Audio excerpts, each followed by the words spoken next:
maybe a fourth. They're coming at him, he's been 6 and 7. TOPTIPPERS has been an 8. Oh, wow. No. Trials done and dusted for another year, and 7 days out from Team List Tuesday, the first one of the new year that is. Ryan and Tommy back with you. This is the SuperCoach365 podcast. Tommy, big weekend of footy and looking forward to round one. That's what we are. Yeah, so close you can taste it now, isn't it, really? 7 days away, like you said, from probably the biggest day of the SuperCoach year, the first Team List Tuesday. It really will determine a lot of what people are doing, and a lot of drafts already underway as well. So it's a really exciting time of the year. Yeah, we'll chat a bit of draft later. Before we get to that, though, Tommy, we dropped our first team reveal this time last week, and the next day there was some catastrophic news with McInnes out. So we're going to get that updated later on in the podcast, so stay tuned for that. Before we get stuck into a wrap-up of the trials and everything else that happened at the weekend, take the chance now to either subscribe to our YouTube channel if you're watching us there, give us a thumbs up, turn the notifications on, or press follow or subscribe on the podcast feed if you're listening to us there. Tommy, before we dive into the trial wrap, what about the amount of news that dropped across the weekend or Monday night? I guess it headlined, of course, by Brandon Smith and Reece Walsh getting a reduction on their bans. Yeah, big news, really, especially Brandon Smith. I think he'd probably been a bit of someone we haven't spoken about too much because we knew he was going to miss games. But coming back now, I don't know. What's your take on this? Do you think it's fair enough? I know NRLTrials does use the same loophole, and we didn't really blow up about that. But do we think it's sort of being abused now, this system? I mean, it's got to go both ways, doesn't it? If you can get suspended in that game, then it has to count as a suspension, I think. So we saw Rapana get suspended for 2 games. I don't think you can, you can't count it as a game and get suspended in it if you're not getting it the other way. So I think it's fair enough for mine.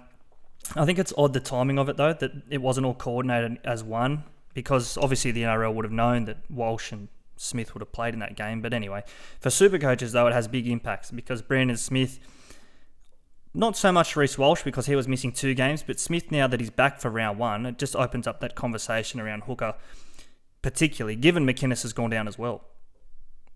Yeah, McInnes one, we'll obviously touch on that later with updates to our teams, but that was big news last week. But yeah, it kind of looks a bit amateur that they've sort of let Brandon Smith and Reece Walsh off 5 days after Latrell. It kind of looks like they've realised their mistake a little bit. And we saw, I guess, Ricky Stewart today blowing up a little bit about that. And Ricky Stewart loves a blow up. But I think he had a few points today, which I kind of would back him up on.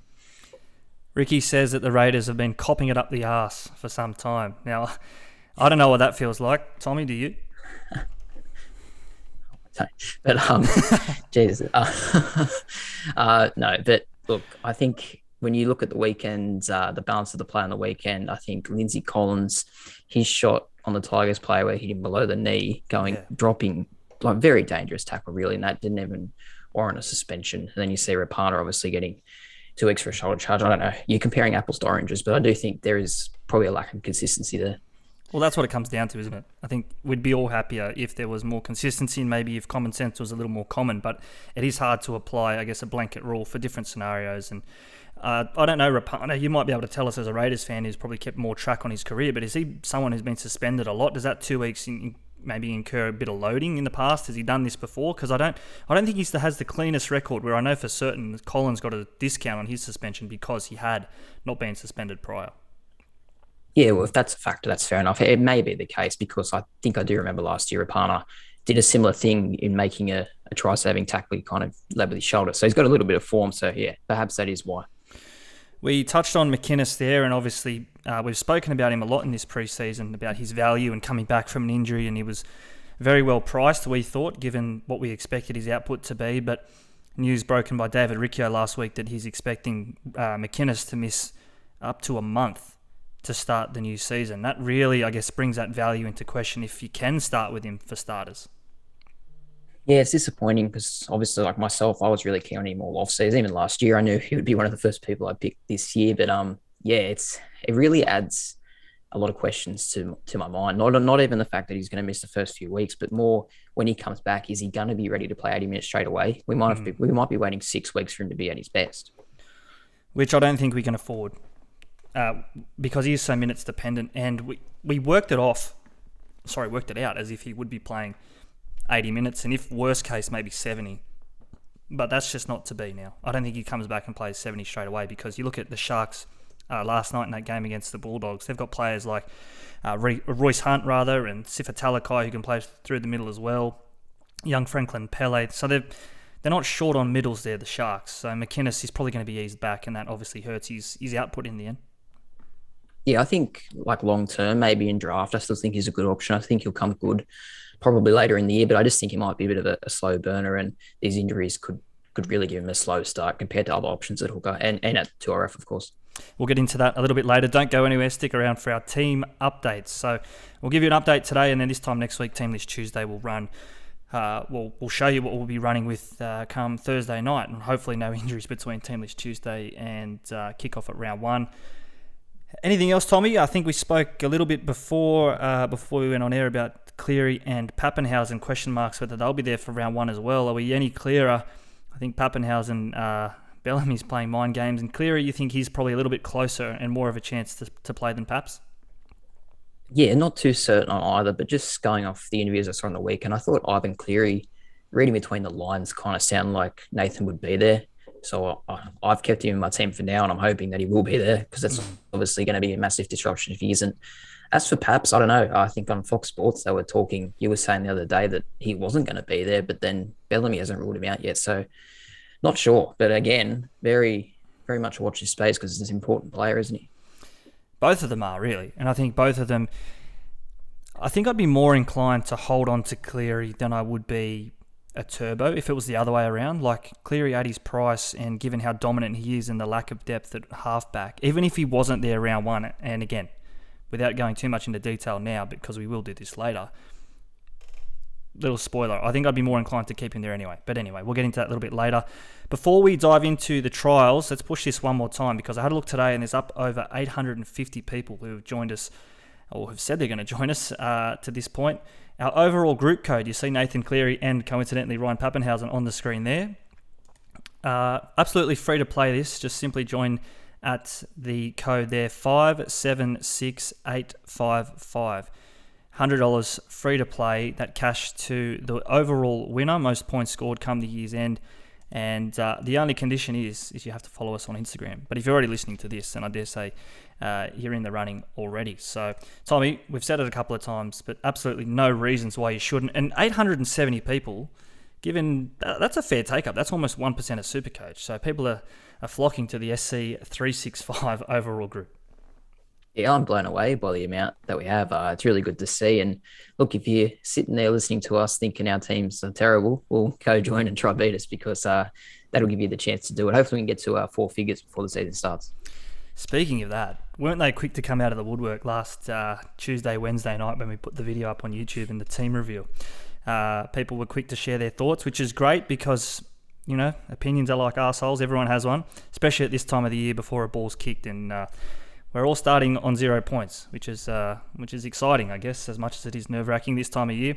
Tommy, let's get into the trials. Manly v Raiders, they kicked us off last Friday night, and this time we sat here last week and we spoke about Turbo, how nervous we would be to start the year without Turbo. I found a way to get him and Cleary in.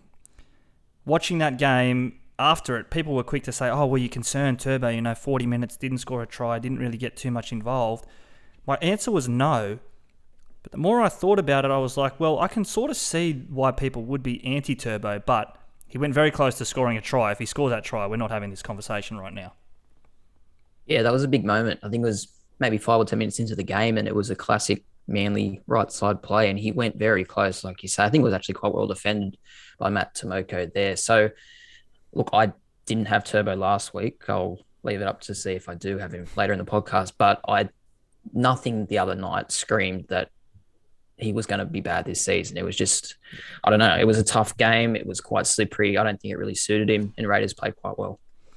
Well, that's another thing we're going to have to consider, isn't it? And probably won't be until that first Thursday when we know what the conditions are like here in Sydney. Obviously, the Eastern Seaboard's been copping a beating. We've seen pictures from Suncorp Stadium, which has been underwater. Thankfully, to this point, Penrith Park seems to be fine, but it's pretty close to the Nepean. So if things spill over our Penrith way, Not saying they are, and not implying they will, but I'm saying that if it's a wet footy out there at the foot of the mountains, maybe we're expecting low scoring, and then it's a simple decision. Maybe you go around turbo as opposed to a dry track, round one, turbo on the front foot. Yeah, the rain is going to be a big consideration all of a sudden because look, we're only 9 days out, and honestly, the next 7-day forecast is just rain every day, all up and down the East Coast. So, but then again, if Turbo is putting the brakes on in the rain, so are other players like Teddy and Paps. So it might just bring everyone back down a little bit lower. Something to definitely consider though, and you may look towards a cheaper option. One of those options that was spoken about a hell of a lot before last week even was Xavier Savage from the Raiders, but I guess his performance up against Chance Nickel-Klokstad in those 2 games that we've seen, you think Ricky's going to go with the elder statesman there in CNK? I think so. I think the fact that CNK didn't even play the other night and Savage didn't finish the game at fullback, they ended up putting Seb Chris there. I think that was, I don't know, if you're banking on Savage playing round one, you would have wanted to see him play fullback the whole time, not be out on the wing. So He seemed to get a little bit dominated by the Manly forwards. I don't know. I think to start the year, you'd rather just be safe and go with CNK. So that probably makes, I guess, Savage not a great option now in Classic as he might have been. Has he played himself out of the 17 entirely, or you think because Rapana is suspended, he probably finds his way onto the wing? But you mentioned Seb Chris there. Tomoko was good. Obviously, there's depth there with Jared Croker. I don't think, did he play on the weekend? Not sure if he did. If he didn't, there's his chance to come back into the run-on side anyway. So there are options there in the outside backs for the Raiders.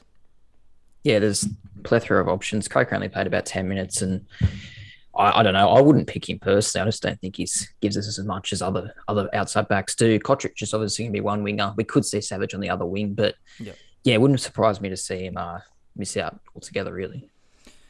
Yeah, unfortunate if you are going that way, and particularly if you went Turbo Savage. Or anyway, you've got time to make amends there. I guess for Manly, though, the tale for the Seagulls was not so much Tom, but players around Tom who starred last year. Olakawatu and Dylan Walker, 2 of 3 major injuries for the Seagulls, and obviously Marty Tapau amongst that as well. So I guess this is the bad side of trials. We see Manly probably a little bit weakened heading into round one as what they would have been hoping for anyway.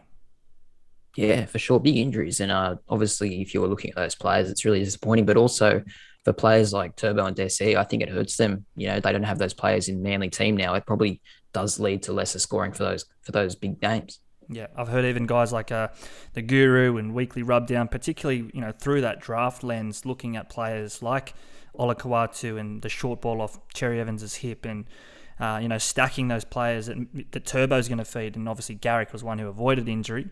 But there are others there. Dylan Walker, his role throughout the back end of last year for Manly was very, very good. So they may though lead the path for Manly to pick the cheapie and Cooler, who at the bottom dollar price would be a very popular get if Walker's out, and I guess I don't know if they want to reshuffle their team. Obviously Harper didn't play. Parker is steady without being incredible. So there are options there for Manly if they are to go with the cheapie Cooler. Yeah, absolutely. With Walker out, the 14 spot is open. I don't know how versatile Cooley is. I don't know too much about him other than he's very fast. But yeah, like you say, Harper and Parker aren't world beaters. So we could see Cooler get a spot. I've got him in my team at the moment just in case. But if he's named there next week, his ownership will be over 50%, I'd always think. Hot take, 13 minutes in. I don't think he's that fast. He's quick, but Saab had him covered. Yeah. Like you see Saab, he was jogging next to him. So we've heard these raps on Cooler, the fastest man in rugby league. I think Saab and Adokar have him covered. Anyway. Yeah, but you're comparing him to, Usain Bolt of rugby league because Saab is a freak. Saab put paid a Savage the other day too. Yeah, Savage is quick as well. Also on Friday night, still up there on the Central Coast, the Roosters and Tigers. Talk about rain. There was plenty of rain around for this one. I guess a lot of eyes were on the Tigers duo, the English imports, if you can call Hastings that. Jackson Hastings and Oliver Gildart both played pretty handy, I thought. They didn't, lose any admirers anyway. But the standout for mine, I think the Tigers, Luciano Leilua. He was a different class. Yeah, 100%. I was going to probably raise it if you didn't. I've seen a few times people saying in trials, you want to see the NRL players looking a standard above, and I think Leilua looked a standard above the other night. He was the best player on the field, and I was sort of hoping you didn't pick up on it, so I get him in draft instead of you. But looks like you've picked up on it yourself. It's funny, I was watching that, thinking about draft as well, and I was like, I I was actually disappointed he scored because I was like, fuck, now everyone's seen that. But, you know, he was doing things throughout the game that were draft worthy, that you thought if he can just, you know, come off the field, have a rest, and he's done enough to spark my interest. But anyway, he went and scored a try. Everyone saw that. Yeah, no, he was very good, and it's probably well publicised now that he did play well. But yeah, the Tigers, after 5 minutes when they led in that first try, I thought it was going to be one of those nights, but they actually fought back pretty well and played a decent brand of footy. For the Roosters, I guess what comes into question for them, I don't think they'll be disappointed they lost and that they've lost both trials because they've been without a host of stars. Teddy, Crichton, who else hasn't played? Kiri, obviously not there. Manu's been on limited minutes. But Sam Walker, we heard all off-season how much size he'd put on. I don't know if he has, and I didn't see him kick a goal or even attempt to kick a goal. So I think his value, it was hyped up, you know, in the preseason. I'd heard so many people say, myself included, that if they had the chance or the choice or the need to pick between Kiri and Walker, that we'd go Walker, but I'm not so sure now. Yeah, I've been thinking a similar thing. Like coming into the season, I was pretty keen on Walker, but then closer analysis of his scores last year, after that initial start where he got, I think, 2 scores over 100, he really did battle late in the year. And then, you know, I agree with you, he doesn't really look much bigger. I can see him kind of getting manhandled a little bit in defence, and his goal kicking, if he does take the tee, I think he was only at 50% last year. So it's not like he's a star off the boot. Yeah, wait and see. Obviously, I think Kieran took the goals the other night and kicked none from 2, maybe none from 3. Whether or not he gets a start in this team, I think he does for round 1 because Manu will play 6 in Kiri's absence. If he is absent, I think, have they confirmed that? I'm pretty sure they have. But that means Momirovski even gets a chance maybe to kick goals, and you assume he gets the right centre role. If Kieran's not there, that is. Yeah, I think Kira's going to miss. I think Manu's going to be 6, so you might be right. But where's Billy Smith? Is he injured as well? He's always injured, I think. I think he's coming back. So he and Suwali both working their way back from injuries. So that's why Nagama's been so prevalent, I think, down that right side. But maybe it's Suwali's jersey and Nagama's just keeping it warm. Anyway, for what it's worth, I don't think Sam Walker holds the SuperCoach relevance he might have if he is kicking goals. And if he did come out and, you know, take a couple hits and bounce back up off the ground. I just didn't see that the other night. Yeah, I'm not saying he's going to have a shocker this year, but I wouldn't rate him above Kiri. No, I think Kiri will be the main focal point of that Roosters attack. And we've said all off-season that we're keen on the Roosters. So I still think Kiri is, even though he's going to miss probably the first week, I still think it's a pretty good option. Yep, Saturday Arvo, obviously the 3 p.m. game. We didn't get a chance to see that given the rain up there at Redcliffe. So the Warriors-Titans postponed to Monday and eventually cancelled entirely. So the first footy we saw on Saturday, it was supposed to be a super-duper Saturday, but still 3 games. The first one, Eels and the Panthers. This was probably the surprise result. I know the Dragons beat Souths and Souths were short price favourites, but this, and I guess the way that the Eels won more so, was what people will be talking about this week and leading into round 1. Yeah, well, the way they won, exactly right. 36-0. Like, I know I've said last 2 weeks it's only a trial, but 36-0 is quite a scoreline, isn't it, for the Premiers to lose? Eels are really good. From what I didn't watch the game in its entirety, but the Eels look really sharp. Penrith just kind of look a bit hungover and like they didn't care. I watched the post-game conference with Ivan Cleary, and he said it was pretty alarming, but he didn't seem too worried. I think for me, and I just watched the KO minis, like the 18-minute, because I was enjoying a few brown sandwiches at the time. But the thing that stood out for me was Gutho's involvement and Dylan Brown's involvement. Reid Marnie looks quick and fit coming back from injury. Mitchell Moses did what he always does. But for mine, I think the Eels have a tough draw this year, but they're still going to have a premier spine and players in their positions, which if you rank them across the NRL, they're probably top 4, each of the fullback. I know we spoke about Gutho and I guess how invisible he can be at times in a stacked field of fullbacks, but you line them all up, their skill sets are right up there with the very best. Yeah, they are. And like you said there, like all 4 of those guys in the spine, they're not the best in their position, but they're in the top 4 or 5, and they're all pretty reliable too. Their positions aren't in any doubt, and they're all seemingly pretty fit coming into the year. So they're all pretty good, safe options. Were you worried about what you saw from Penrith, or do you just think it was a trial match and doesn't matter too much? Oh, I'm not worried. about the team. I'm worried about some individuals, namely Brian To'o. I think he was well contained in their conditions, which should suit his game. Not so much an expansive style because it was wet out there. And the fact that there was 36 points scored by the Eels, I guess, is more concerning for Penrith because they've built the last 2 years on defence. But you look at To'o, every time he took the ball, he didn't look like he was bursting or breaking tackles. He was getting bent backwards. So maybe you mentioned that word there, tired or hungover. Maybe we're seeing the first signs of that. And I know maybe we're reading into it too much, but without Cleary there, without Isaiah Yeo there again, two of their captains, maybe it's hard to get too excited at an empty Panthers Stadium as well. But for mine, To'o was concerning because given his price tag and given where he's going to go in draft leagues, it's not what I wanted to see from Brian.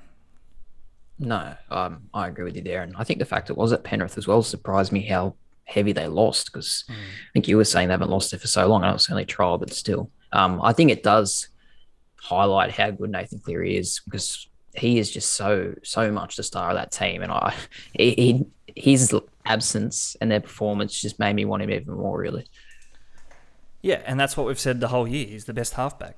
And we've said it for probably, when I say the whole year, all of last year and the start of this year as well, like he is just so far and away better than the next best number 7, not only in SuperCoach, I think in NRL, to be honest. And it may sound hyperbolic, but his value in that team, it can't be under question. For the Eels, speaking about backs, what about Russell and Pinasini? Two cheapies. Can we run them both? I think that's the conversation that we're going to have heading into round 1. How many chips do we want to put on the table that are blue and gold? Because Eels maybe not the best run entirely. I think they have Melbourne round 3, round 4. So when those prices start to get calculated, these two cheapies are going to find tough going of it. But can we have them both? Should we have them both? I've got one of them. I've got Penasini. I'll just let the cat out of the bag. Just probably because he played a bit last year and looked solid. Russell's only really become a factor recently with their injuries and stuff. I don't know. Did we see any scores the other day from Russell? Does he have any sort of base stats? Does he do any work? I think that's the question, isn't it? What do we expect when he's not scoring tries? Because it looks all well and good when Gutho's dishing in ball. And we know Gutho's going to lay on tries for him. We've seen it for 2-3 years with Maker Sivo, that big cutout pass, and he's going to hit him on the chest. But when he is coming out of his end, is he a Sivo? Is he a Ferguson? I don't know. And to be honest, I haven't really seen a lot of him in junior reps or Flegg Cup even. So that's the question. Penasini, I think he's got a bit more about him in that space. Like he can burst a tackle, a bit more Katoni Staggs-like. Doesn't have to score a try to still get 55-60, which is good. But Russell, I'm not so sure. So I'm with you there. I'm on the Penasini train for now. But the way that the Eels played the other day, I could almost make a case for having both. I think I kind of just side naturally with centres more because I just assume they're going to get more ball and a bit more work. So that's probably another reason why I've gone Penasini there. We'll go to the Charity Shield now. This was the big upset for me. I know, again, it's only a trial, but this is over the years has been more than a trial, and we saw the Dragons beat South, so did not see this coming. I think before we get into this, how good will it be round 1 where we can stop saying it was only a trial? Oh, it's just a trial. That's almost, I'm looking forward to that just as much as anything. But yeah, as I said sort of before, the surprise result may be the Eels over the Panthers, but this was probably a close second, if not on the podium. I think the way the Dragons won as well, they didn't look too troubled in defence. I think South scored 2 tries, and I know that it was just a trial, and a lot of the 80-minute players didn't play 80 minutes for Souths. But the Dragons didn't look flustered, whereas in the past we could question their defence. And the other day, and I will preface this by saying again, I was having a few beers and I didn't watch all of it. I was at the pub and the sound wasn't on. But what I saw again, KO Minis coming into this, they looked pretty good. Yeah, they did. They looked pretty composed in defence. South threw a fair bit at them from what I saw. I was really surprised with what I saw from the Dragons. I tipped them to come last, and maybe I'm looking silly after that. Who knows? I thought Sloan has probably been almost the player of the trials. He's looked good in both games when he's been at fullback, hasn't he? He has, and he's silky. And even when he was on the wing for a couple of stages in that game against Parramatta, he looked a class above the run-of-the-mill winger. I don't know if we'll see his best this year, and I'll say we won't because what is he, 19, 20 years old? But he's got all the makings of. He's sort of in that Selwyn Cobbo bracket, isn't he? Like you can see it there. He just needs 2 or 3 years to water the grass before we can see it shoot. Yeah, I think he might be maybe a year ahead of Cobbo because I think he did have a decent exposure last year, and Yeah, I don't have him in any of my teams at the moment, but I wouldn't say no to him. He's really starting to make a case. I think, obviously, combining probably with Lomax and Ravalawa this year on that right hand side, I think that'll be a good combination. Yeah, we look forward to that. And I guess otherwise, for the Rabbitohs, Cody Walker scored a try. I think Lockie Ilias kicked a 20-40. I think that's just the second in the history. The other one, Brandon Smith, funnily enough. Latrell to come back, they'll be better than that game. But again, the result's not everything, but they would have liked to have won. Yeah, they would have. But again, watching the coach's interview after the game, I don't think he seemed too perturbed by the performance or anything. Cody played okay. Apparently, Ilias was pretty good. I didn't watch a lot of it, but Ilias was pretty good. So yeah, they obviously. I think Ken Murray was out as well, so they're missing a few guns. So I wouldn't be too worried about it. Yeah, they've held the trophy for something like 10 years. The Dragons' turn now, and obviously they'll get another chance to win it back same time, same place, probably next year. Tommy, we're going to have a quick break. On the other side, we'll chat the remaining 3 games that we saw at the weekend. Having a bet on sport this week? Top this. Whether you're into cricket and curling or golf and greyhounds, Top Sport will let you on for plenty. And with literally hundreds of markets from your own backyard to the international stage, Top Sport has you well covered. So if you want to get the top odds every time, bet with Top Sport. Top that. Download the app today. Top Sport. Feel the excitement. Don't let the game play you. Stay in control. Gamble responsibly. SuperCoach365 proudly brought to you again in 2022 by topsport.com.au. We've spoken at length about our SuperCoach365 Futures Special. It's been backed off the map now. $3.80 in from $7. You can't be backing it at that price. I still think it gets up, but I mean, the value's gone. Yeah, the value's gone. It's unbelievable. Like when we saw $7 at the start, we were obviously very keen because it was the 4 things we were really keen on. But yeah, the punting public obviously agrees with us because it has been crunched. I think we've been justified as well by what we've seen in the pre-season. We've spoken obviously about the Storm and how they look. The Roosters yet to win a game, but we know that they're key pieces of the puzzle still to come back. And obviously the Sharks look better on Monday night. We'll get to them in a second. The Knights, who we'll touch on now, arguably one of the poorest performances of the weekend. Actually, we're jumping ahead. Let's go back. Saturday night, Cowboys-Broncos. We'll finish it off there. We already mentioned a little bit of Selwyn Cobbo and those types, Skatoni Staggs. These guys probably had a chance to come out and confirm their place, but the Cowboys just come out and run them off their feet. Yeah, I thought Brisbane looked pretty ordinary here. The way Cowboys won was just very dominant. A few of the tries they scored, there was no Brisbane defenders in sight. So, yeah, I think there's a bit to work on up there. And a few of their players, which we were keen on as cheapies, I'm not so sure anymore. Yeah, I don't want to, and I said this with Pangai last week, I don't want to throw the baby out with the bathwater in terms of a bad performance and just tear them out because we're obviously getting them in at a price and we're thinking they can make money over time. Adam Reynolds is the key cog, but for mine it looks like there's 16, 17 blokes out there and they're all looking for Adam Reynolds. And they're just like, well, where is he? And you saw him on the bench. I don't know if you saw some of those shots of Reynolds sitting on the sideline and you could see it on his face. He's like, fuck, we've got a big job to do here. Yeah, it's going to be a huge job. I have faith in him that he will definitely make them a better side, but he's gone from a team oozing with talent to, a team they've got some talent, but they've got a lot of plotters as well, really. So I think, wasn't a great sign for the Broncos. I thought the Cowboys were pretty good. On the other hand, though, I thought Val was probably one of the best players in the field. Looked really good, kicking goals as well. Yeah, in the centres, which is funny because obviously he made his name as predominantly a winger. He always wanted to be a fullback. He's played his best footy for Australia and for Queensland on the wing. Now playing somewhat out of position in the centres, but given his hard-running style, he's quick, he's got some ball skills about him. Maybe a bit like Latrell, like he could be a great left centre, even though he does want to be a fullback. It's almost somewhat interchangeable the way the game's currently played.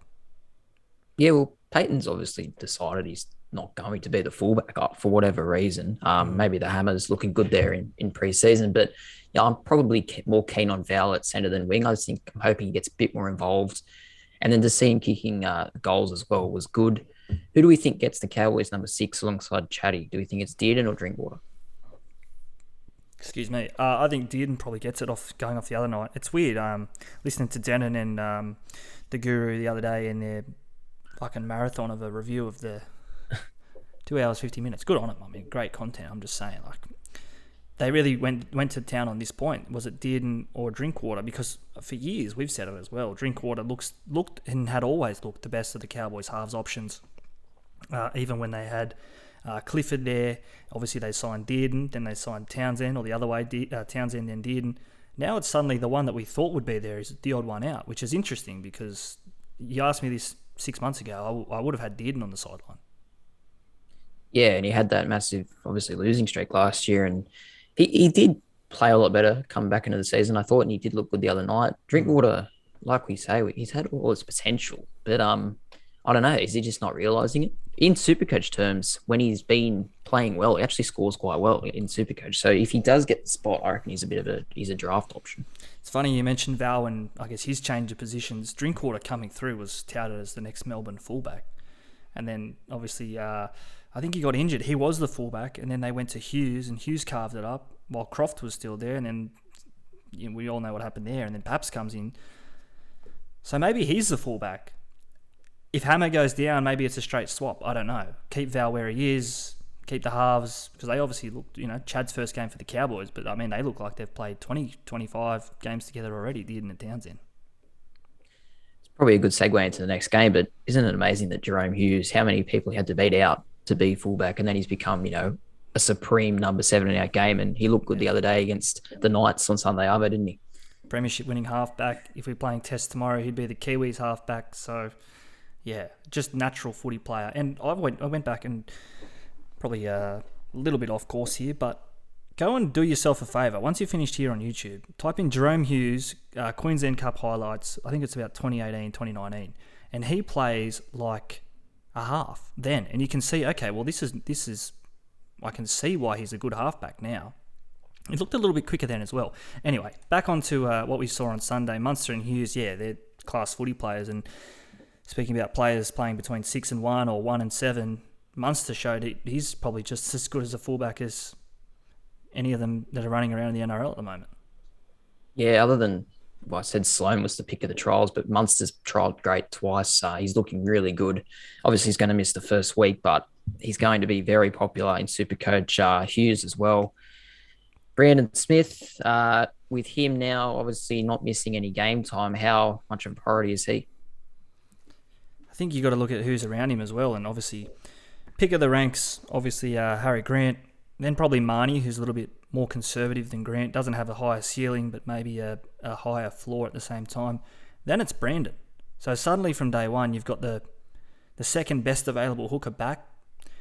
I made a point of saying that I think you could go cheap in the hookers, but I guess he is one player who throws that out the window, I think, because I think he comes on, he plays 13, he plays 9, he even put in a kick for a try the other day. He's just a footy player as well. So it doesn't matter the jersey he has on his back. I think anywhere on the field, on any day in any team, he's one of the best players on the field. He'd be in the top 4 at least.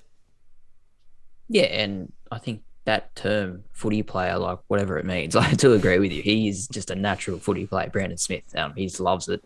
And I keep saying, though, last year he scored 8 weeks in a row and that's boosted his stats. But I guess that's part of his appeal, isn't it? He can score tries. He can set up tries. So it doesn't mean that he's not going to do it again. He could do it again. So, yeah, and his dual position eligible is massive in SuperCoach as well. I think you look at that first trial they played against the Warriors and close to the line. Last year we saw him pick the ball up and go himself. This time he was running almost that Surfer Solomona line, that crash ball at the post. And in the past we've seen Bromwich and Welch do it. Tino, when he was at the Storm, invariably it was Brandon giving the pass or Cameron Smith. This time Brandon's running the line. So maybe you say that his try scoring will drop if he's playing 13. I think it's probably maintained, to be fair. I think he scores against the Tigers round 1. I'll say it now. I think he gets at least 1 try because they're going to get close, and if it's Wishart or Nicarima who's going to hit him hard, how do you stop that body shape from 2 metres out? I don't think you can. No, I like it. And in the absence of other stars, he's going to have to stand up. So, yeah, that's a good point. I think he's a pretty safe option at 13 to be in your SuperCoach team. He's going to get constant scores, whether it be through base or attacking stats. I'm almost the other way. Like, I think you knew with Grant there sniffing down his neck that maybe he didn't have the appeal as an 80-minute player. Now Finucane's gone. I don't know what's doing with Kamikamitha. Nas, he looked good in his return the other day, but Brandon almost has more appeal for me this year, than what he did this time last year. I don't know.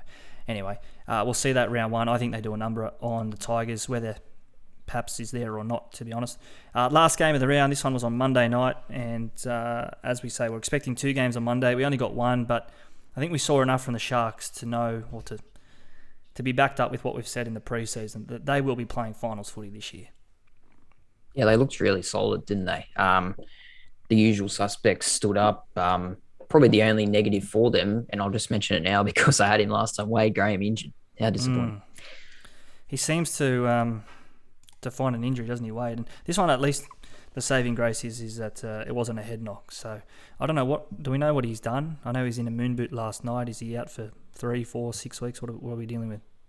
NRL physio was saying at the time it looked like possibly syndesmosis. So hopefully not, because that's often a 6 to 8 week injury. But we'll have to wait and see there. I've moved him out of my team anyway. But Sharks defense looked pretty good. What do we make of the Dogs? TPJ, we have to talk about him. He lost the plot, didn't he? I think I said when we did our Front Row Forwards podcast that I think I had TPJ beating out Payne Haas as the best FRF on SuperCoach this year. I'd like to formally retract that statement because what I saw the other day against the Sharks, that was just... He looked to have overcome that shit when he went to the Panthers. Like, he got that nonsense out of his game. We saw it at the Broncos a hell of a lot, and probably the reason why they wanted to move him on, but it's back, and it's back in a big way. If that's the trial game and he's getting fired up by Royce Hunt, who's a Newtown Jet on his one of his worst days, then what's he going to get when he runs into a Madison or a Murray or a Tarek Sims on an edge that's going to fire him up?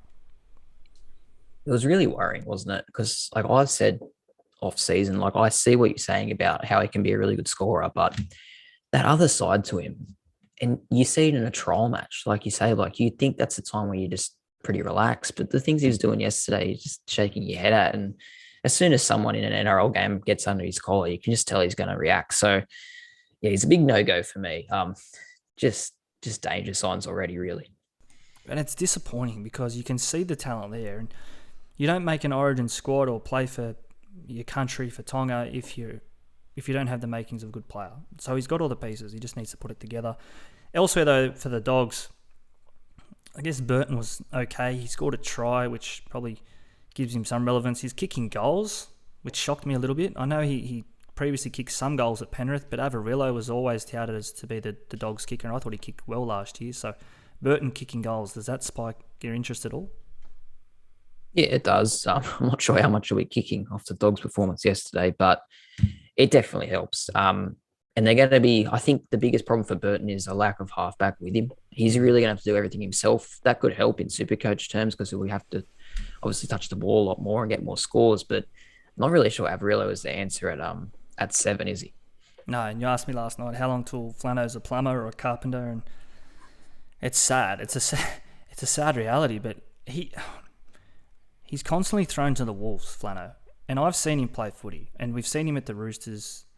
I think he made a semi-final in what was really his first year. I know he was at a great club, but he's got potential, Flano, and it's sad because he is just getting thrown to the wolves. He comes on with literally 5 to 10 minutes to go. He's with a pack of reserve graders around him. He's got no quality around him, so it doesn't help his cause, I don't think.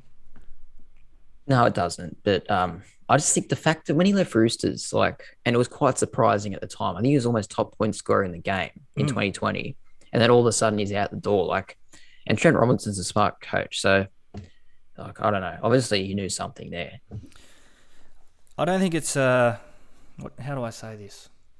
So this time last Wednesday, I think it was announced that Shane Flanagan picked up his job back at the Dragons as a list management consultant.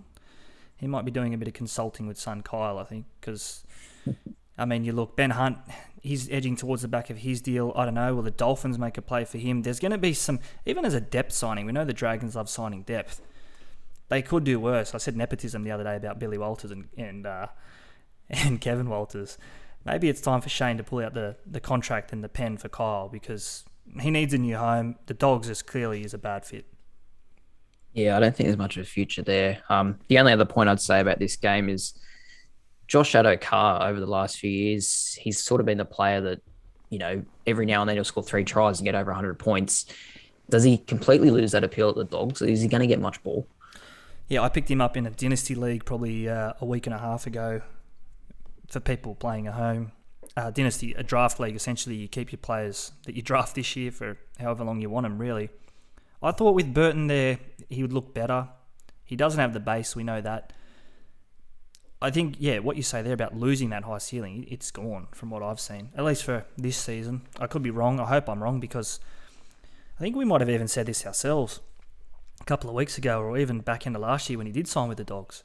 We saw what signing with the Dogs meant for Nick Cottridge. He lost his Origin jersey. I'd hate if the same happened to Addo Carr, because he may not score 20 tries a year. He may not look as good at the Bulldogs as what he did at the Storm. So that's a big influence and a big impact it may have on his representative hopes. Yeah, I still think we'll see him there. Just his performance for New South Wales over the years has been too good to deny. So, but I do agree with you. I think that high ceiling's gone. I don't really see him as a good option in Classic anymore at all. The other game that wasn't played, just quickly on it, do you think that hurts those two teams, the Warriors and the Titans, not having that real good hit out? Because they both got inexperienced spines, which we haven't really seen yet. I think that could hurt them going into round 1. Yeah, and there's plenty of questions to come out of it for SuperCoach as well. I guess the Titans, a lot of people were keen on Sexton, may still be keen on Sexton, and his combination with Brimson, I think we saw it for maybe 40 minutes. Who's kicking goals to the Warriors? What does that spine look like with Nikorima and Harris Tavita at fullback? And I don't know, questions we don't have answers to. Just before we move on and go to a break, I want to just touch on Nicho Hines. Somehow we glossed over Nicho. I thought he was pretty good in his first Sharks outing, and Dale Finucane as well. The key thing for mine with the Sharks is not so much the 30 points they scored, but Craig Fitzgibbon coming in and conceding 30 points his first week against the Panthers wouldn't have been happy. Suddenly you inject a bit of class in, probably more so Finucane than Hines, but premiership players, and straight away they cut aside to 6. It just goes a long way, doesn't it? Yeah, they defended really well. They looked like they were ready for the season to start, and Canberra playing them in 9 days' time. I'm a bit nervous already after watching that, because I think they did look really solid. Hines looked every bit a 7, I thought. Like, he really surprised me. He organised the game really well. I didn't really know he was capable of that. So, that was a big performance from Hines, I thought. It's going to take you back to February 17, so about 2 weeks ago when we spoke about, I think it was in our Sharks preview. Bit of humble pie I'll eat here, because I said in that podcast, his output will be dented at the Sharks. The Storm scored 34 points per game and he kicked goals for most of those tries. The Sharks just aren't scoring those points. First time he rocks up for the Sharks, they score 30 points, he kicks 5 from 5. So maybe the Sharks are. Maybe they're going to surprise us all, to be honest, because I think we all had them there playing top 8 footy, but I don't want to jump the gun, but they could be a top 4 team depending on those sides around them, Souths and the Eels. Yeah, I actually have them coming fourth, and what I saw yesterday, I was pretty keen to back that up again. I'm not sure about Hines' goal-kicking technique. I think you mentioned it to me yesterday as well. Like, he did kick 5 from 5, but looks a bit shoddy. But anyway, he's got the job, it looks. It's like a penalty shootout when they step and stutter and try and put the keeper off. Anyway, Nicho raised the flags, and I think he said in the off-season in a yarn with Brad Walter from NRL.com, he said that he wanted to do the goal kicking. For me, that says there's he wants to be the man. So you say he looks every bit of 7. Yeah, no questions on that. And his combination, I think, with Britt Nakora on that right side as well, it's going to spark some interest. I saw some scores floating around on Twitter that I think it was all NRL SC stats or something along those lines put together from that game. And they had Britt Nakora down for about 57, 60 points from his 65 minutes played with a try, a line break. It's maybe a little bit concerning with Britt. Maybe, but it kind of is his appeal. He's a very much an attacking second rower. He makes a lot of line breaks. He can score a lot of tries. So you kind of got to get that with him. His base isn't as high as other options maybe, but I don't know. You kind of get what you pay for with Nakora. He's just a solid mid-range option. You look at his All-Stars game, though, coupled with that game there is going to be some interest in Britt Nakora, I do think. Tommy, we put the question out the other day on our Instagram. Maybe it was yesterday, Sunday, Monday night, whatever it was. It must have been Monday night, end of the trials. And I asked, tell us who you think starred or who was hot and who was not from the trials. And this is what came back. We put it up on the screens now. And I guess not really, I can't really quantify this because there was a couple of responses that came through and it was hard to tally the numbers up, but sort of ranked them in order of who polled the most votes that I could qualify anyway, and from top to bottom. So Dylan Brown there on who impressed the most over the 2 weeks, probably more so in the last week against the Panthers. Obviously, Nico Hines, who we've just spoken of, Luciano Leilua, Munster and Hughes got plenty of raps as well.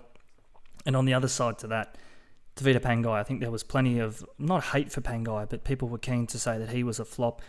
Stefano Utukamanu, who we spoke about as an option at front row, sort of that Payne Haas mould, and we wanted him to get there at a mid-range price. We just didn't see it. The Broncos 5'8" was a regular response as well. Albert Kelly and Billy Walters, and of course 2 fullbacks in Savage and Kalen Ponga. How does that compare with what you saw in, I guess, the 2 or 2.5 weeks of the trials, if you want to throw in the All-Stars game as well? Pretty spot on. Dylan Brown was probably not one I'd watch too closely, but I've seen in that Bloke in a Bar NRL Guru chat, Rugby League Guru, chat, they were pretty keen on Dylan Brown. And I don't know, he's not really a super coach player, I don't think. Like, he's a good player at NRL level, but is he a scorer in Supercoach? I don't know. I think I drafted him round 3 last year. I think I went Paps, Hughes, Brown. And partly because of the lack of depth at 5'8", but also partly because on his worst day, he's making 30 tackles and seems to be able to bump a defender, has an offload in him.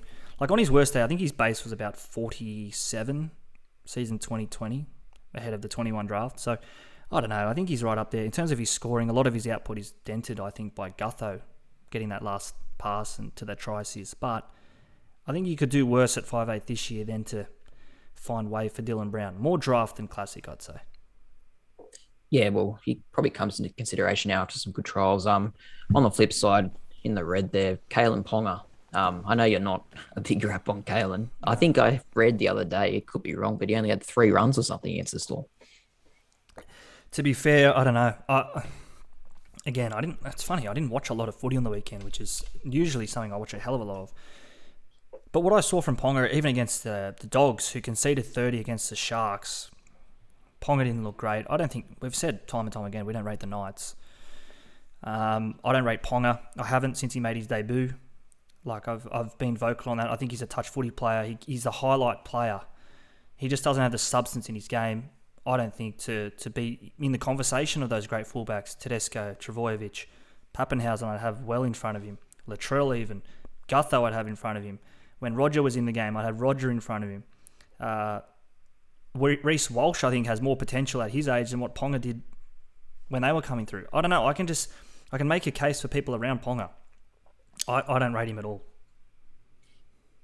I see what you're saying. I rate him a bit higher than you, but I just think in his current Newcastle team, he's got nothing to work with. Their halves are real battlers, to be honest. Yeah, I don't think he's going to score that well this year because he's going to have to do everything, and I just don't think they're capable of Newcastle. I don't think Ponga is the sort of man that can just put a team on his back. Yeah. You look at his averages even from years gone before, and I think I look at 2018, 19, whenever he sort of had his big year, I'll say. He was kicking goals. The Knights, I think, made finals, did they, 2018? I think when him and Pearce got to the club, they would have played finals footy. If not, they were right on the door of playing finals. And so much of his scoring, 25-30% was made up of goals. And we've yet to see him replicate that now he doesn't have the goal kicking. So he is, honestly, I can see him averaging 65 and under this year. I've got Walsh ahead of him, and I think you get Walsh 4 rounds later in a draft league. Yeah, it's funny. There's so many good fullback options, and to me, he's probably not even in the top 7, really. So yeah, I think you'll see him. Maybe other people are aware to that, and you won't see him until later in drafts anyway.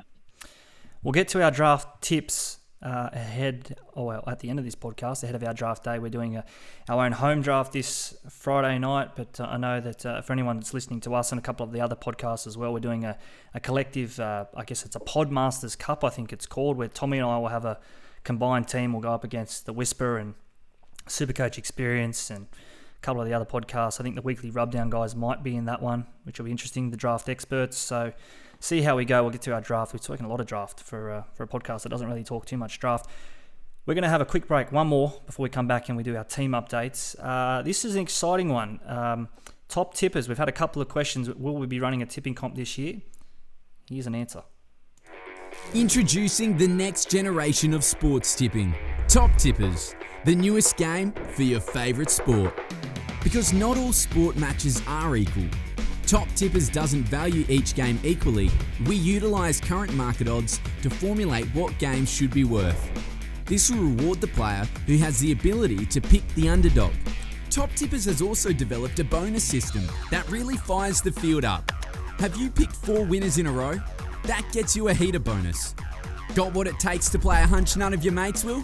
Earn yourself a smug tip bonus that doubles your points.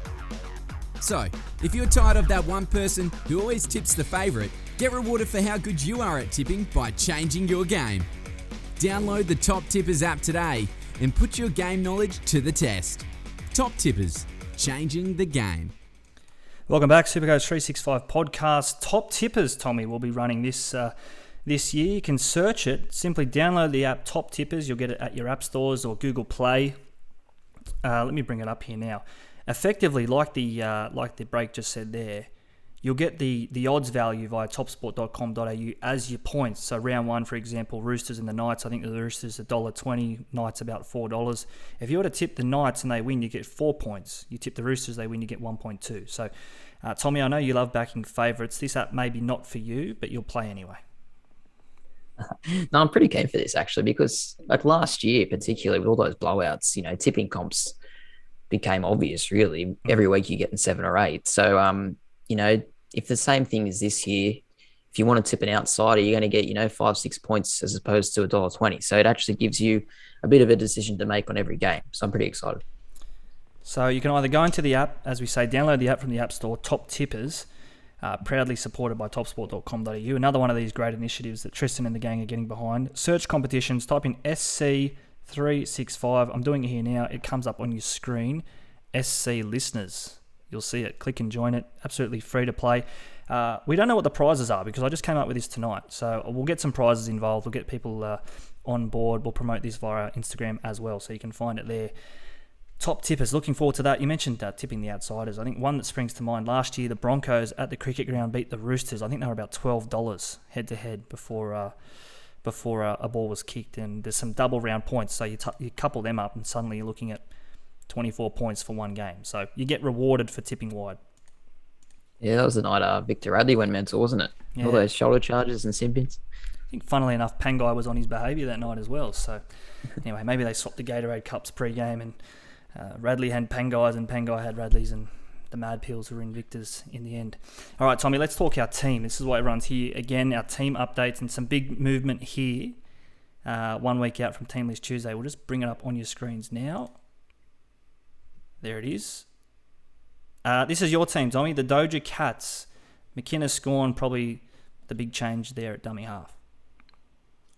Yeah, forced change, unfortunately. As we said at the top of the podcast, his injury is really hard to keep now. He's going to miss, they're saying, at least 2 weeks, probably more. So, yeah, no dice for me. I'm going to Marnie. I think he's the safest option at 90. He doesn't miss the first game like Grant does. And from what I saw from the Eels the other day, he was looking pretty solid. Do you want me to go through my other changes now? Yeah, I mean, maybe just pull out the big ones there. I don't think we need to go 1 to 17, but obviously Wade Graham, I see he's gone on the back of his injury as well. Yeah, had to get rid of him. Ruben Cotter, I think from what I saw on Twitter, someone collated some scores the other night from the Cowboys game, and he was scoring at a really good points per minute rate. So I'm hoping he gets a spot in the side next Tuesday. So I've got him there.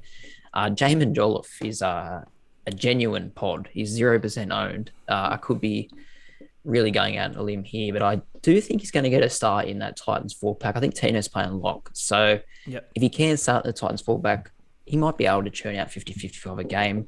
For the rest of my team, it's the same as it was last week. I've just put Suwali in on the bench instead of Oliver Gildart.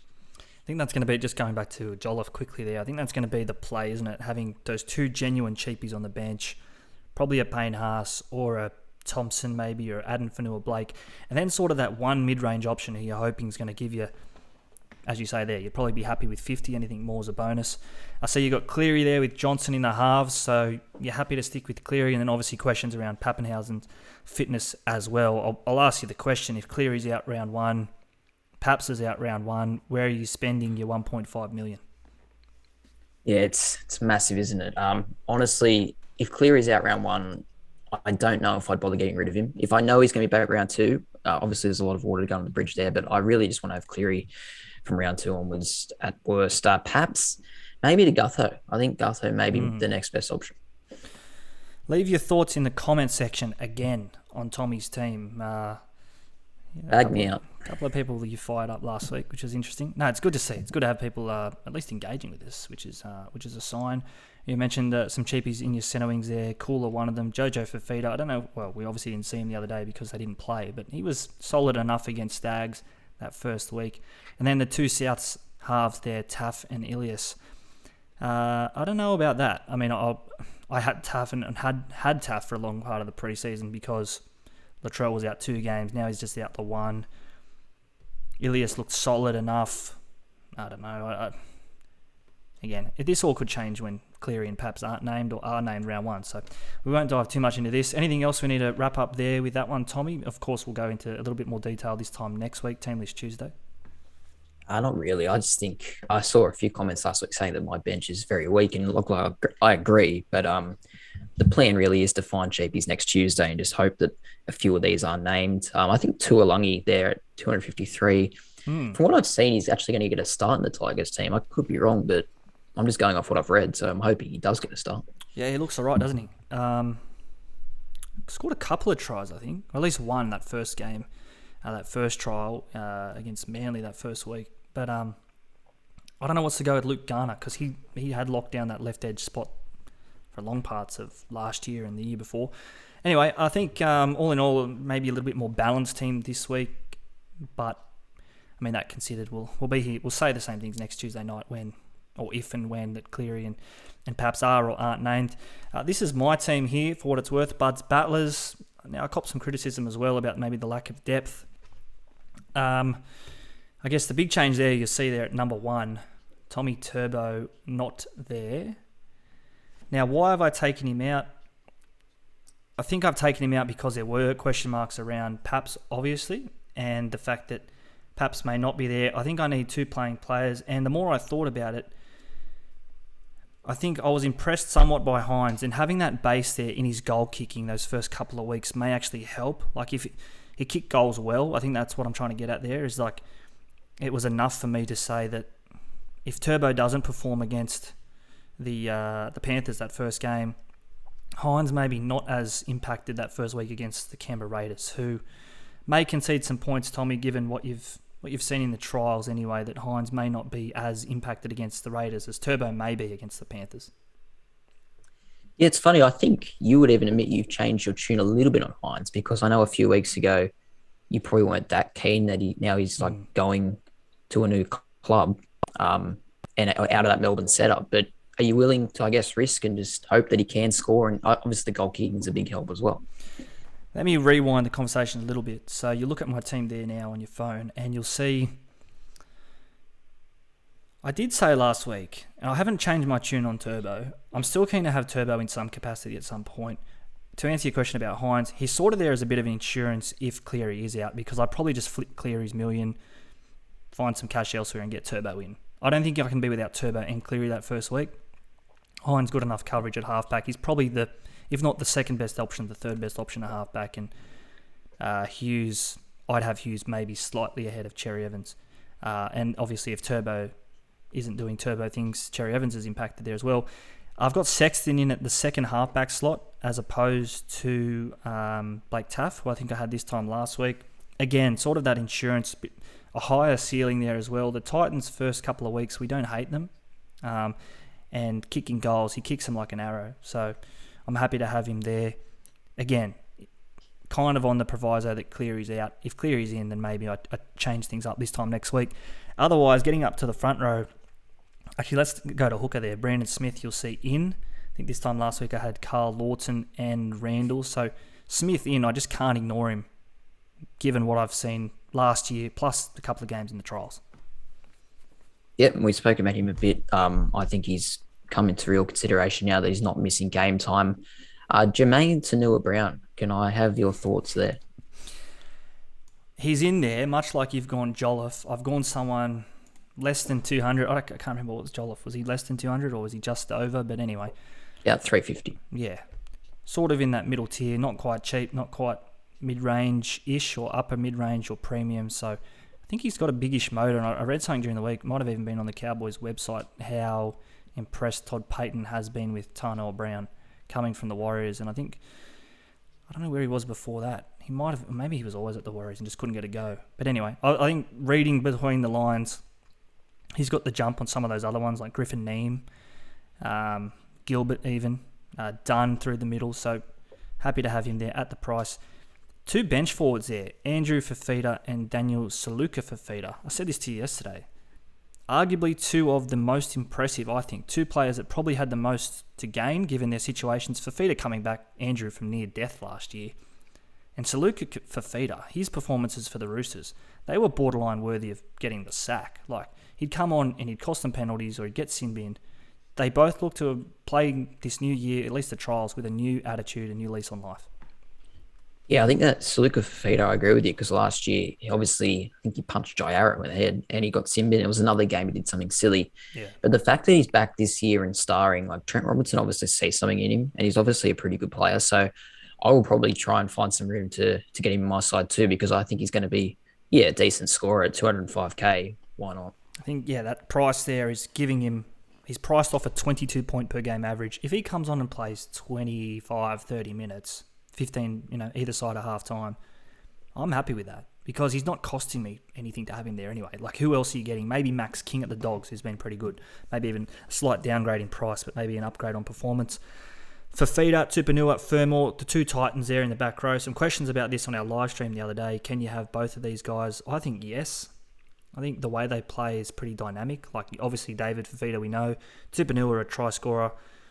Fermor, I think he's just as good as Tupanua, at least in terms of what his strike rate will be, finding the try line. He's fast. I think he's one of the fittest, the fastest, and the strongest. You read the Titans website, they put out the stats of their gym report, and Fermor almost topped the category in every single list. Yeah, well, from what I've seen from him, he's a pretty good scorer on SuperCoach. Whenever he started last year, whether it be in the centres or in the second row, he's pretty good attacking player. So, yeah, I don't have him on my side, but he's no knock at all. I think that's a pretty good option. And obviously for Fafita, we're expecting big things, aren't we? I would have loved to have seen him on the weekend if the game wasn't postponed, but I've still got him anyway. With Fermor, I'll say, I'd rather have him in my centres. But I don't think you'll find someone priced that, 380 thereabouts in the centres that would do as good a job. I've got Xavier Coates in the centres at 358, who's much like Addo-Carr, who he's had at the top, that high ceiling, but needs tries on that Storm left edge to have any relevance. Coates has maybe had 1 or 2 hit-ups per half, which compare that to Brian To'o, like the best of the best. Even Addo-Carr got through more work than that. So, Nathan Cleary there still, Sexton as well. The bench, just quickly going back to the second row. Bullymore, Tuolangi, who you've already mentioned, and Jack Howarth there. Jack Howarth, the only real out-and-out cheapie or enough that may not see minutes. So I've sort of gone for that bigger squad. That was a lot of the feedback last week on our comments. Yeah, it's a big one. Like, do you go for that bigger squad or you just prioritise your first 17? I don't know. Obviously, you want to make money, but then again, I don't really want to waste a lot of my money just on non-playing players. I don't know. It depends how you want to start the year, I guess. I think, as you say there's 2 approaches. And there's almost 3 approaches this year. Like, there's the long game. Like, you look at 25 weeks, you plan your trades out, and you obviously play the cash cows early.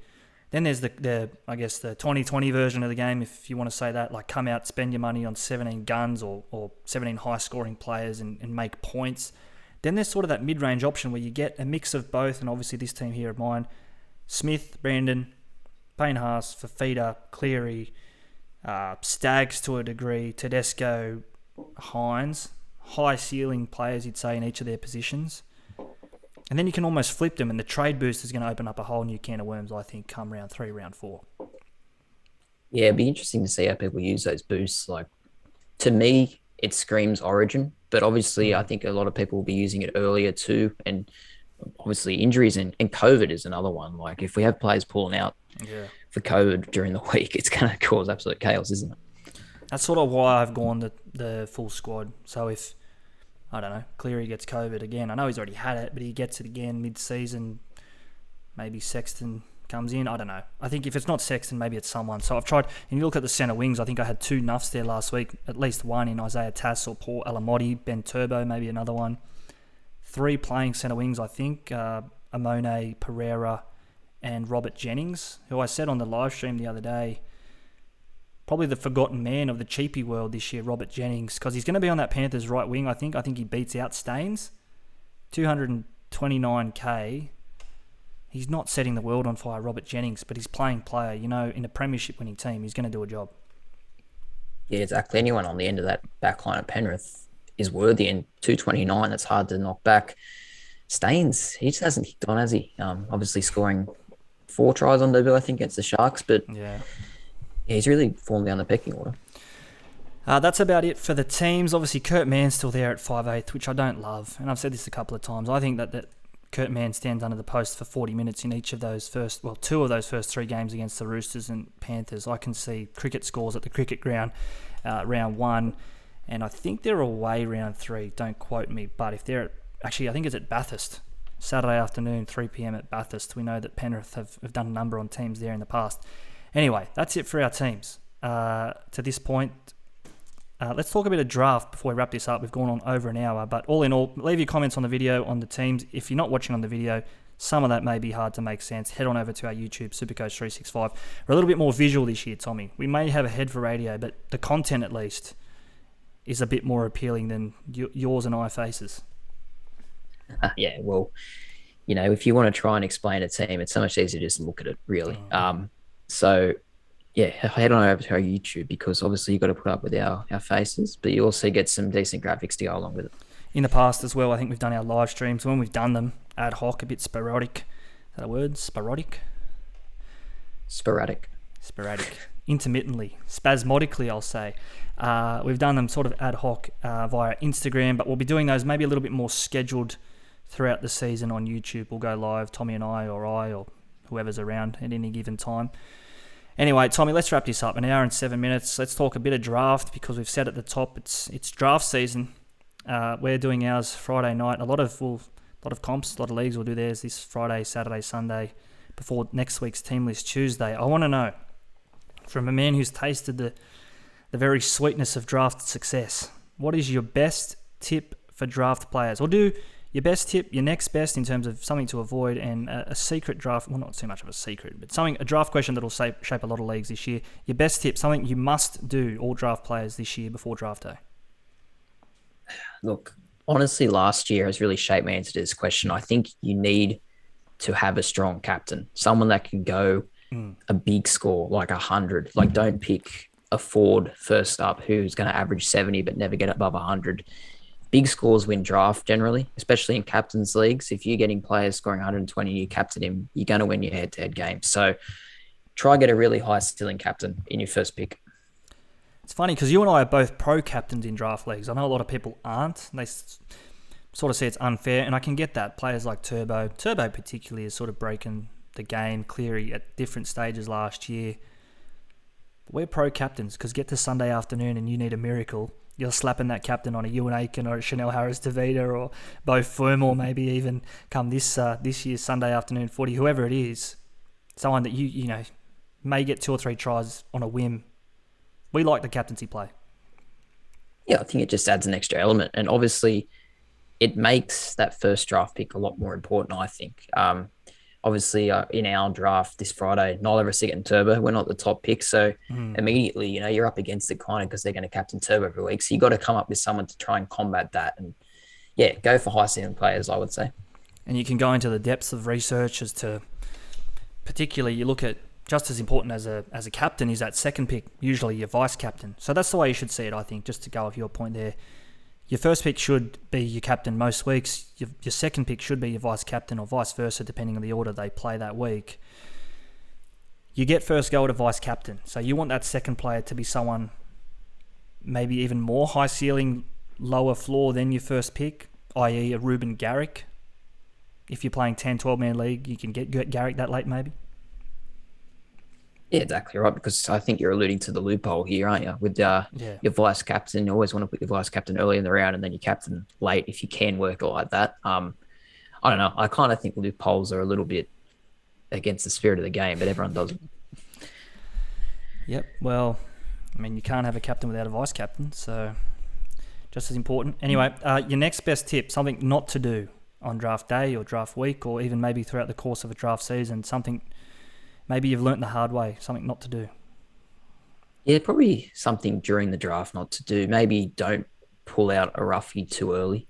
So if you've got a player, a cheapie, or someone that other people aren't going to pick up that you really like, you don't need to pick him up too early, because chances are, if it's someone very obscure, no one else is really thinking of him. So you don't want to just play your cards too early, because then you're giving up other good players which you could have had. I'm obviously not going to say the examples I have in my head now because I'm versing Ryan in a draft, but I would say that just think about when you really should pick these players up.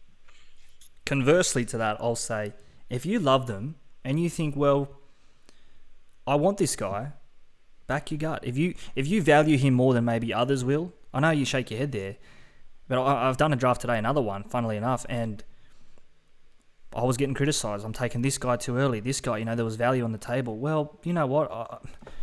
Something that the Weekly Rubdown guys say is back your gut, and somewhat unrelated to SuperCoach, a little less strategical.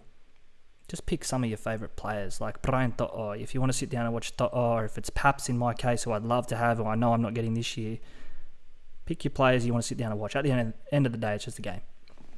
Yeah, it's all relative, I guess. I'm more just saying, like last year, in one of our drafts, we had someone pick David Nofaluma at pick 4.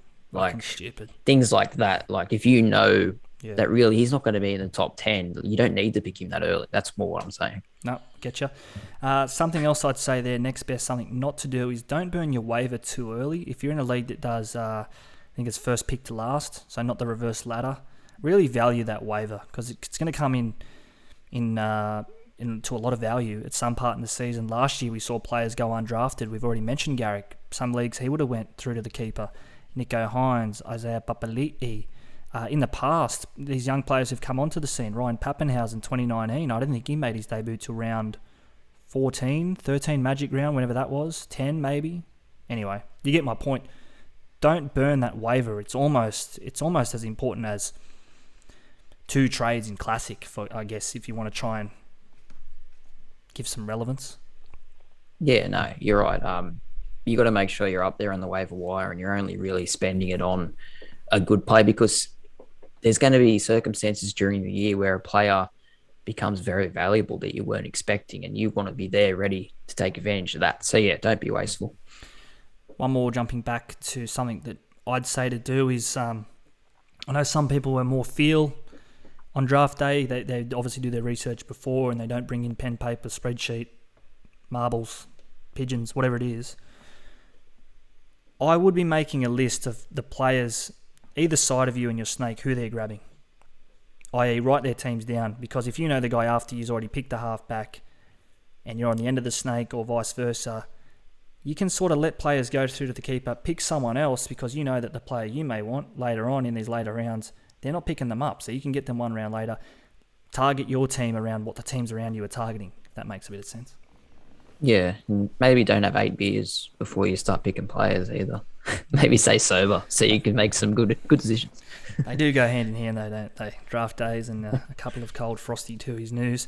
All right, the last one, Tommy. This is sort of a miscellaneous question, or an exhibition question, whatever you want to call it.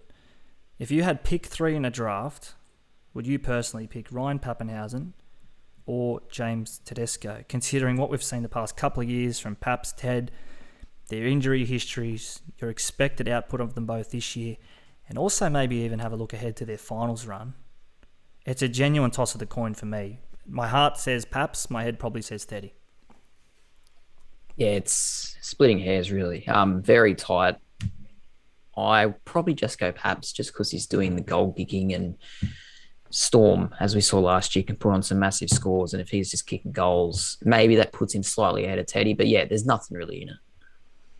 Yeah, I'd go Paps. Teddy, but then as I say, you're getting Teddy at pick 4. Whoever's pick 4, I mean, that's pretty good. He was value, pick 1 for a long time. Until we shifted him off the throne this time last year, mate, when we had Cleary at 1. We were made to look silly anyway. We were made to look silly by Turbo in the end, so not beating that drum too much. Anyway, Tommy, let's leave it there. Hour and 14, big episode, big week of trials gone, bigger week next Tuesday to come. Team List Tuesday.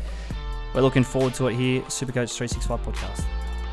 Yeah, absolutely. Only a week away from footy, Team List Tuesday, and all the drafts getting away. So great time of year. Look forward to that and so much more. We'll keep you abreast with all the news at SuperCoach365 on our Instagram, Twitter, Facebook as well. Looking forward to the footy which is to come. Again, pinch ourselves, just 7 days away. Subscribe to us on YouTube. Give us a like, thumbs up, bell on, because we're going live at some point.